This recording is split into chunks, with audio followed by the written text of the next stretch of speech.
I hung up the phone, my hands trembling as the weight of Aunt Miriam's words sank in. I'm cutting you out of my will. After how you treated me, you deserve nothing. The line went dead, but her bitter condemnation echoed in my mind. Kyle stormed into the living room, his face flushed with anger. What did that old bat say now? I swallowed hard, bracing myself for his outburst. She's taking me out of her will, cutting me off completely. What? Kyle slammed his fist on the coffee table, making me flinch. After everything we've done for her? The ungrateful hag! My chest tightened as memories of Aunt Miriam's kindness resurfaced. She had been more of a mother to me than my own parents, taking me in after their tragic deaths. Her home became my sanctuary, her love a constant in my turbulent childhood.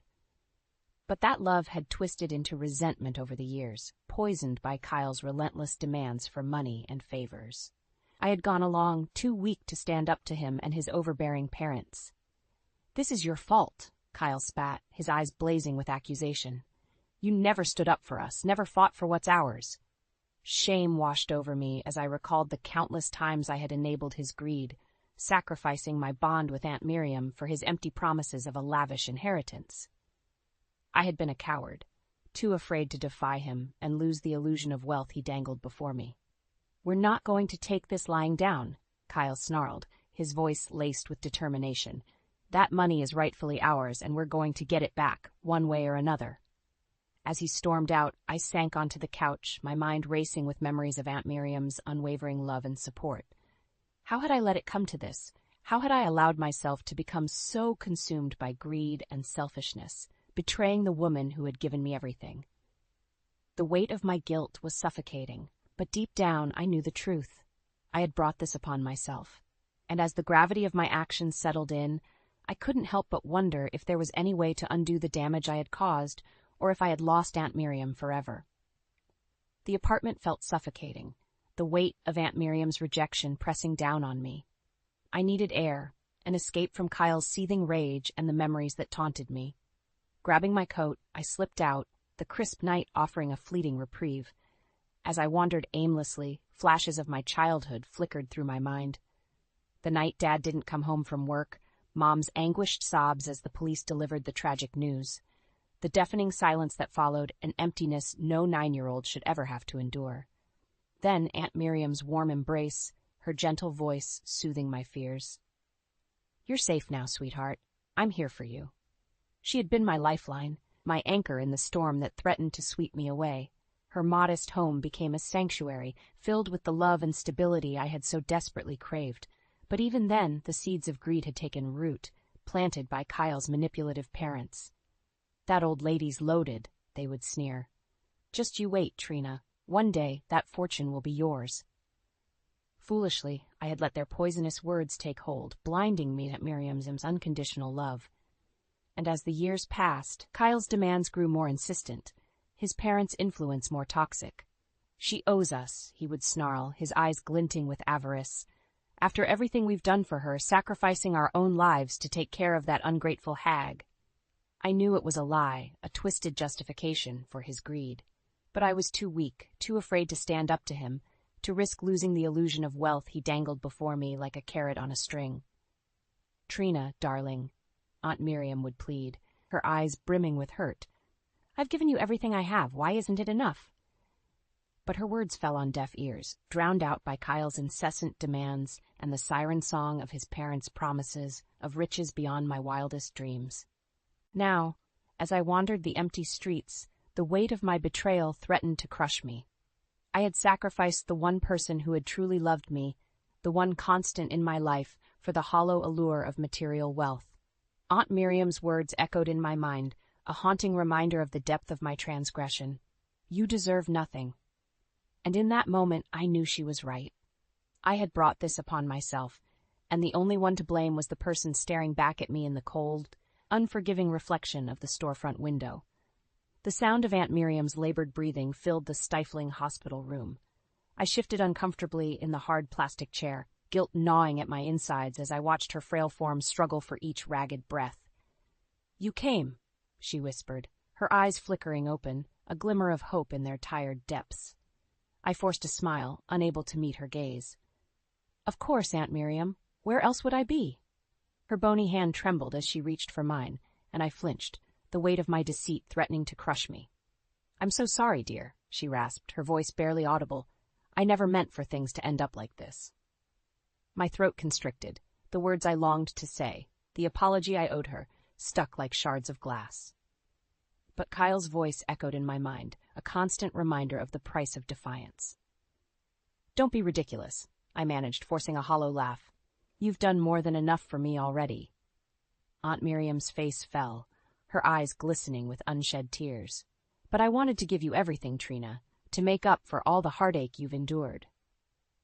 The guilt was suffocating, a vice around my chest that squeezed tighter with each shallow breath she took. I should have been the one comforting her, reassuring her that her love and support had been enough, more than enough. But the words never came. Instead, I sat in silence, a coward too afraid to break free from the chains of greed that bound me. Later that night, as Aunt Miriam slept fitfully, Kyle stormed into the room, his face contorted with rage. "Well?" he hissed, his eyes darting to the fragile figure in the hospital bed. "Did you get through to her? Make her see reason?" I shook my head, unable to meet his accusatory glare. "Useless," he spat, slamming his fist against the wall. "We're running out of time, Trina. That money is ours, and I'm not going to let some senile old bat stand in our way." His words cut deep, but I knew there was truth in them. We had sacrificed too much, endured too many years of her empty promises and hollow gratitude. It was time to take matters into our own hands. As Kyle ranted, his voice rising with each venomous syllable, I caught a flicker of movement from the corner of my eye. Aunt Miriam's lids fluttered open, her gaze locking onto mine, a lifetime of hurt and betrayal reflected in those weary eyes. In that moment, I knew there was no going back. The fragile bond between us, once so strong and unbreakable, had been severed. And as the harsh reality of my actions washed over me, I couldn't help but wonder if I had lost her forever. The shrill ring of the phone sliced through the tense silence, shattering the fragile calm that had settled over our apartment. Kyle shot me a pointed glare as I reached for the receiver, his jaw clenched in silent warning. "Hello?" My voice trembled with trepidation. "Trina?" The nurse's voice was grave, laced with urgency. "It's your Aunt Miriam. There's been an incident. You need to come to the hospital right away." My heart plummeted, a cold dread washing over me. "What happened? Is she okay?" A weighted pause then. "She's fallen. Hit her head pretty hard. The doctors are doing everything they can, but—" She trailed off, the unspoken words hanging heavy in the air. The line went dead, but the implications lingered, a suffocating weight pressing down on my chest. I turned to Kyle, my mouth dry, struggling to find the words. "Well?" he snapped, his eyes narrowing with impatience. "What is it?" "It's Aunt Miriam," I managed, my voice barely above a whisper. She's hurt. Bad." For a fleeting moment, a flicker of concern crossed his features, quickly extinguished by the ever-present hunger that burned in his eyes. "How bad?" he demanded, leaning forward, his knuckles whitening as he gripped the armrests of his chair. I swallowed hard, the gravity of the situation threatening to crush me. "They didn't say, just that we need to get to the hospital right away?" Kyle's nostrils flared, his lips curling into a sneer. "Of course they didn't," he spat, rising to his feet with a suddenness that made me flinch. "They're probably just trying to milk us for more money, the vultures." His words hung in the air, a bitter accusation that stung like a slap to the face. I opened my mouth to protest, but the words died on my tongue, withering under the weight of his scathing glare. "Well?" he barked, grabbing his coat from the rack with a forceful tug. "Are you coming or not? We can't let this opportunity slip through our fingers." Opportunity. The word left a sour taste in my mouth, a stark reminder of the depths to which we had sunk. Aunt Miriam was lying in a hospital bed, her life hanging in the balance, and all Kyle could think about was the inheritance that dangled before us like a tantalizing prize. But what choice did I have? I had made my bed long ago, sacrificing my principles and self-respect for the hollow promise of wealth and security. And now, as the consequences of my actions loomed ever closer, I found myself trapped, a prisoner of my own greed and cowardice. With leaden steps, I followed Kyle out the door, the weight of my guilt growing heavier with each stride. As we made our way to the hospital, the silence between us was deafening, punctuated only by the occasional muttered curse or impatient sigh. And through it all, a single thought echoed in my mind, a haunting refrain that chilled me to the core. What had I done? The antiseptic stench of the hospital corridor assaulted my senses as we made our way down the sterile hallway, each step echoing like a death knell. Kyle strode ahead, his gait determined, his eyes fixed on the prize that lay beyond the closed door at the end of the corridor. I trailed behind, my footsteps leaden, weighed down by the guilt that threatened to consume me. Aunt Miriam's fragile form flashed before my eyes, a haunting reminder of the depths to which I had sunk in my pursuit of her wealth. As we neared the room, the muffled sounds of voices drifted through the door. Nurses and doctors, their tones hushed and grave. A knot twisted in my stomach, but Kyle pressed on, undeterred. Without preamble, he flung open the door, the hinges protesting with a shrill creak. All eyes turned towards us, a dozen faces etched with shock and disapproval. "Well?" Kyle barked, his gaze sweeping the room with a callous indifference. "What are you all gawking at? Where is she?" A nurse stepped forward, her expression a mixture of pity and thinly veiled disdain. "Mrs. Winslow is resting," she said, her voice clipped. "She's been through quite an ordeal and needs her rest."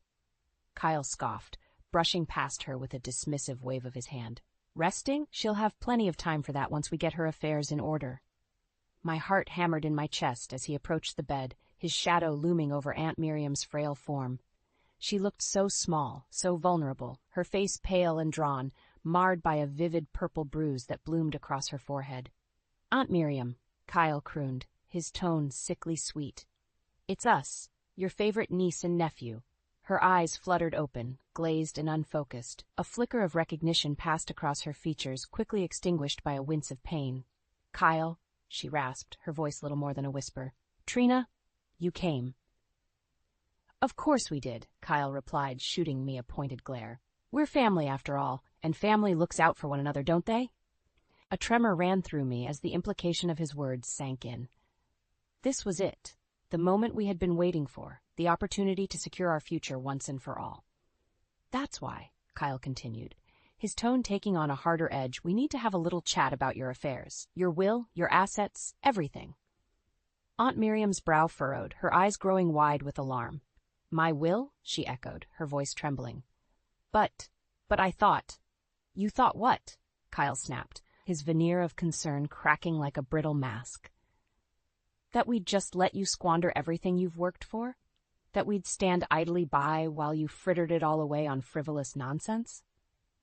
His words hung in the air, a damning accusation that cut straight to the bone. I wanted to protest, to defend Aunt Miriam's honor, but the words stuck in my throat, choked by the weight of my own complicity. As Kyle raged on, his voice rising to a fever pitch, I caught sight of the nurse hovering nearby, her expression a mixture of horror and disgust. In that moment, I knew we had crossed a line, one from which there was no turning back.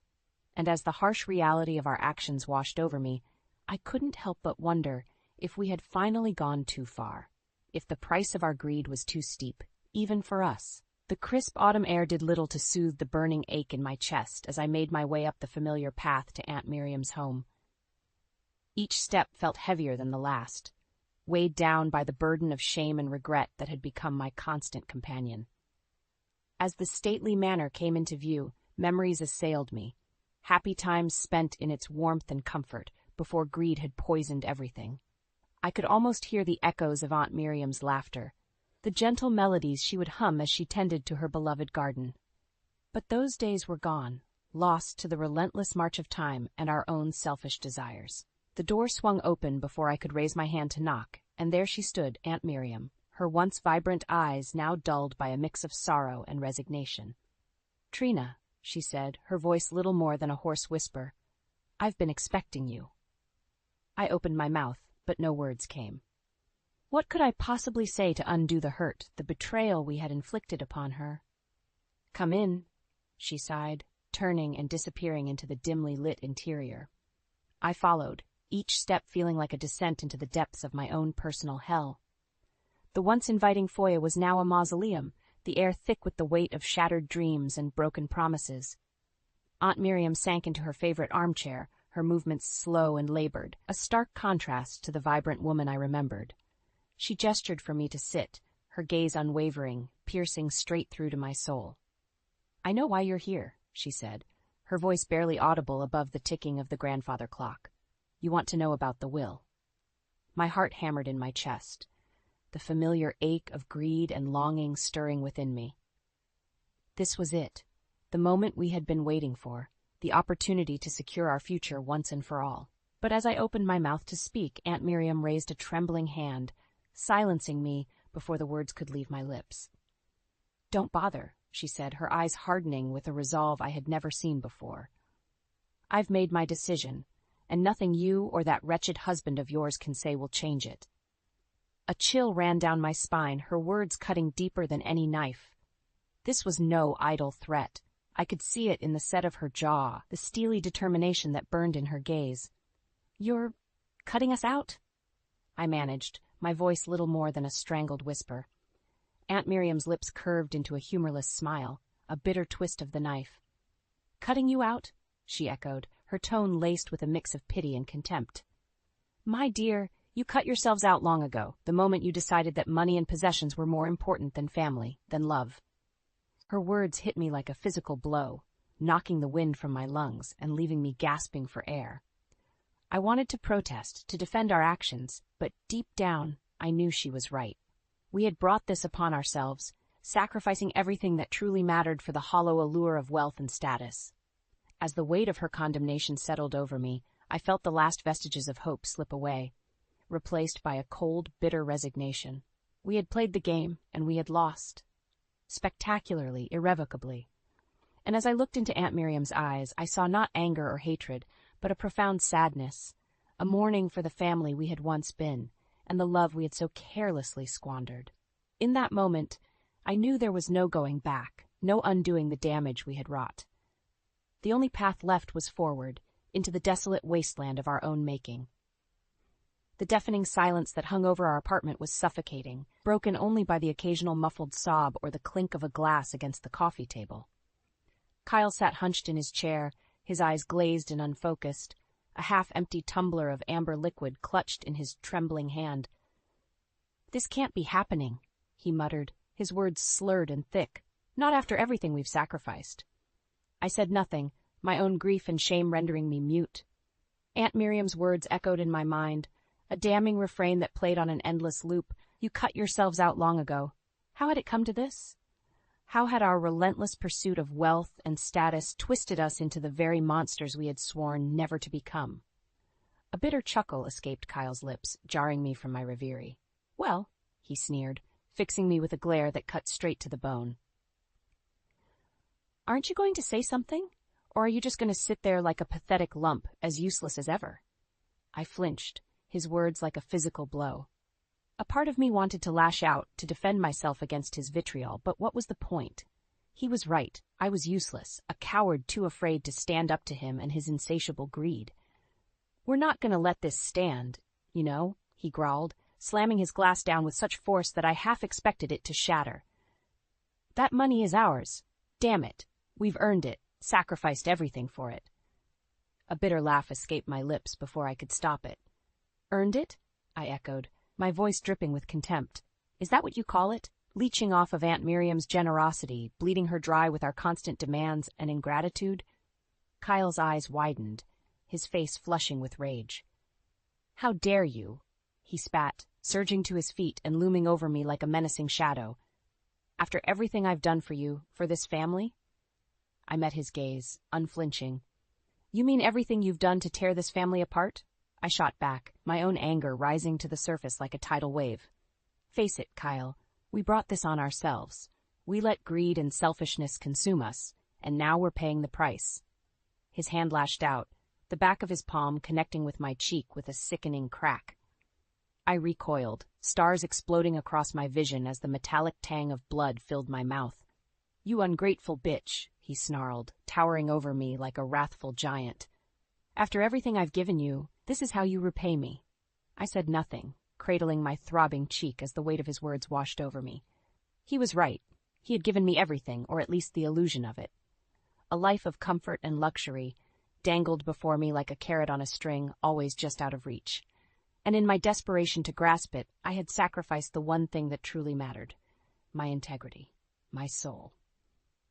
As Kyle raged on, his voice rising to a fever pitch, I felt something within me shift, a profound weariness settling over me like a shroud. I was done, finished with the lies and the endless cycle of greed and recrimination. Slowly, I rose to my feet, my movements steady and resolute. Kyle fell silent, his eyes narrowing with suspicion as I met his gaze, unflinching. "It's over, Kyle," I said, my voice low but laced with a steely determination. "No more begging, no more pleading. We made our bed, and now we have to lie in it." His lips curled into a sneer, but I could see the flicker of doubt in his eyes, the first cracks in his armor of bravado. "You're really going to let that old hag win?" He spat, his words laced with venom. "After everything we've been through?" I said nothing, simply turned and walked away, leaving him to stew in his own bitter juices. It was time to start over, to rebuild from the ashes of our shattered dreams and broken promises. And this time, I vowed, greed and selfishness would have no place in my life. This time, I would be the master of my own destiny. The harsh glare of the neon open sign cast a sickly glow over the dingy diner, its flickering light a beacon for the weary souls who sought refuge within its cracked vinyl booths. I slid into one of the worn seats, the faded upholstery creaking in protest beneath my weight. The waitress, a world-weary woman with eyes like smudged charcoal, ambled over, her pen poised over a grease-stained pad. "What'll it be, hon?" she drawled, her voice a raspy monotone. I opened my mouth, but the words caught in my throat, a lump of shame and regret rendering me mute. How had it come to this? How had I fallen so far from the gilded halls of opulence to the grim underbelly of despair? The waitress arched an eyebrow, her patience wearing thin. "Look, sweetheart, I ain't got all night. You want something or not?" I forced a nod, my throat constricting as I choked out the words. "Just coffee, black." She shrugged, scribbling on her pad before shuffling away, leaving me alone with the weight of my thoughts. Aunt Miriam's face flashed before my mind's eye, her once vibrant features etched with disappointment and sorrow. "You cut yourselves out long ago," she had said, her words a death knell for our dreams of wealth and comfort. And she had been right. We had brought this upon ourselves, sacrificing everything for the hollow allure of material gain. Now, as the bitter consequences of our actions bore down upon us, I found myself adrift, cast out into the unforgiving wilderness with nothing but the tattered remnants of my pride. The clink of ceramic against formica jolted me from my reverie. The waitress had returned, a steaming mug of black coffee in her hand. She set it down with a thud, sloshing some of the inky liquid over the rim and onto the battered tabletop. "There you go, hon," she muttered, already turning away. "Holler if you need anything else." I nodded numbly, my fingers curling around the warm mug as if seeking solace in its simple familiarity. As the rich aroma wafted up, mingling with the stale scent of grease and despair, a memory surfaced, unbidden. Aunt Miriam's kitchen, the gentle clatter of dishes and the comforting gurgle of the coffee pot, her soft humming, a soothing melody that would chase away the shadows of my turbulent childhood, the warmth of her embrace, her whispered words of love and reassurance. A solitary tear traced its way down my cheek, mingling with the bitter brew as I raised the mug to my lips. How I had squandered that love, trampled upon it in my blind pursuit of riches and status. The diner door swung open with a jangle, admitting a gust of chill night air and a familiar figure. Kyle, his once immaculate suit now rumpled and stained, his eyes hollow and haunted. He spotted me, his lips curling into a sneer as he made his way over, his gait unsteady. Well, he slurred, sliding into the booth across from me. "If it isn't the prodigal wife, slumming it with the dregs of society." I said nothing, simply took another sip of my coffee, the bitter liquid scalding my tongue. Kyle leaned forward, his breath hot and sour with the reek of cheap whiskey. "What's the matter, Trina?" he taunted, his voice dripping with venom. "Cat got your tongue? Or have you finally realized the depths of your failure, your utter uselessness?" His words cut deep, but I refused to rise to the bait. I had heard it all before, endured his vitriol and abuse for far too long. "You know," he continued, his eyes glinting with malice, "we could have had it all, everything we ever wanted, everything we deserved. But you just had to go and ruin it, didn't you?" I met his gaze, unflinching. I ruined it? I echoed, my voice low but laced with steel. Or did we ruin it together with our greed and selfishness? Kyle recoiled as if struck, his bravado faltering for the briefest of moments. But the mask quickly slipped back into place, his features twisting into a sneer of contempt. "Don't try to pin this on me, you pathetic excuse for a wife," he spat, his words laced with venom. "This is all on you, and you know it." I shook my head, a weary sigh escaping my lips. "Keep telling yourself that, Kyle, but we both know the truth. We did this to ourselves, and now we're paying the price." His fist slammed down on the table, rattling the cheap crockery and drawing the attention of the few other patrons.